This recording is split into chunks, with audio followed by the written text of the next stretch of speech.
Isasaksak hanggang sa mapatay sa loob ng bilibid ang isang leader umano ng Gun for Hire group. Posibleng matagal na umanong pinagplanuhan ang pagpatay sa biktima na may nabanggaraw na malaking politiko. Nasa frontline ng balitang yan, si Gary De Leon.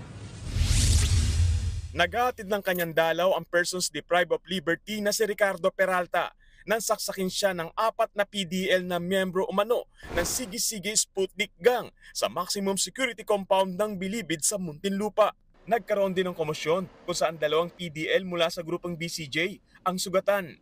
Agad namang naawat ng mga gwardya ang gulo pero dead on the spot si Peralta sa dami ng saksak na kanyang tinamo. Habang itinakbo sa ospital sa Muntinlupa ang 2 sugatang PDL na miyembro ng BCJ.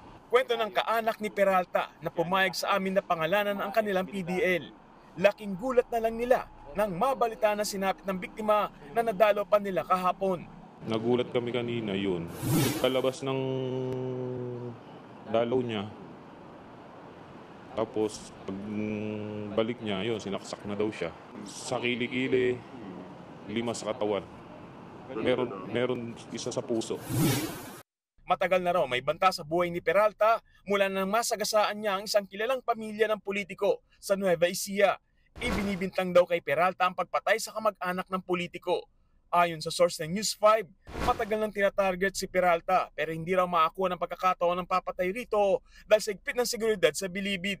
Si Peralta raw ay leader ng kilalang Gun for Hire group ng Ricardo Peralta Group. Kadalasang kliyente raw nila ay mga politiko. Nag-ooperate naman ang grupo sa Nueva Ecija at Central Luzon.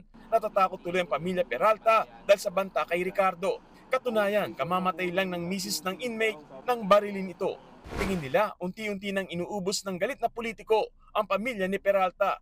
Sa isang pahayag, ipinag-utos naman ng Bureau of Corrections ang pagpapatupad ng mas mahigpit na seguridad sa mga piitan para masigurong hindi magkakagulo kasunod ng pagpatay kay Peralta. Pinangangambang kasing mauwi ito sa riot ng grupong BCJ at Sputnik. Patuloy ang investigasyon. Nagbabalita mula sa frontline, Gary De Leon, News 5. Mga kapatid, Cheryl Cosim po, huwag maging huli at maging una sa lahat sa balitaan. Para sa tuloy-tuloy na talakayan sa frontline, mag-follow at mag-subscribe sa social media pages ng News 5.